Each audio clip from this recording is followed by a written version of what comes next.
1912 সালের সেই অভিশপ্ত রাত। বিশাল এক আইসবার্গের ধাক্কায় তলিয়ে গিয়েছিল সে সময়ের সবচেয়ে আধুনিক জাহাজ টাইটানিক।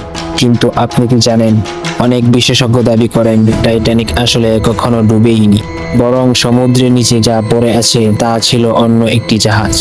কি অবাক হচ্ছেন? আজ আমরা উন্মোচন করব টাইটানিক ডুবার পিছনে এক অন্ধকার ষড়যন্ত্র। ষড়যন্ত্রের মূল সুতো শুরু হয় টাইটানিকের যমজ জাহাজ অলিম্পিক থেকে। টাইটানিক যাত্রা শুরুর কয়েক মাস আগেই অলিম্পিক একটি দুর্ঘটনায় মারাত্মক ক্ষতিগ্রস্ত হয়। দাবি করা হয় ইন্স্যুরেন্সের টাকা হাতানোর জন্য জাহাজ কোম্পানি অলিম্পিক আর টাইটানিককে একে অপরের সাথে বদলে দিয়েছিল। অর্থাৎ যে জাহাজটিকে আমরা টাইটানিক হিসেবে চিনি সেটি আসলে ছিল ভাঙ্গাচোরা অলিম্পিক।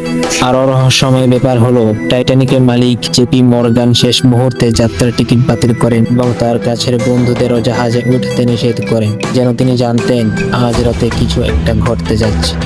সমুদ্রের নিচে যখন টাইটানিকের ধ্বংসাবশেষ পাওয়া যায়, সেখানে এমন কিছু প্রমাণ মিলেছে যা বিজ্ঞানীদেরও ভাবিয়ে তুলেছে। জাহাজের প্রপেলারের পাওয়া সিরিয়াল নাম্বার টাইটানিকের বদলে অলিম্পিকের সাথে মিলে যায়।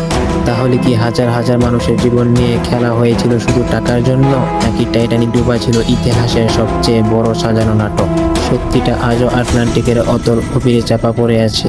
আপনার কি মনে হয়, এটি কি শুধুই একটি দুর্ঘটনা ছিল, নাকি সুপরিকল্পিত কোনো ষড়যন্ত্র? কমেন্টে আমাদের জানান। ভিডিওটি ভালো লাগলে লাইক দিন এবং এমন রহস্যময় আরও ভিডিও পেতে সাবস্ক্রাইব করে রাখুন।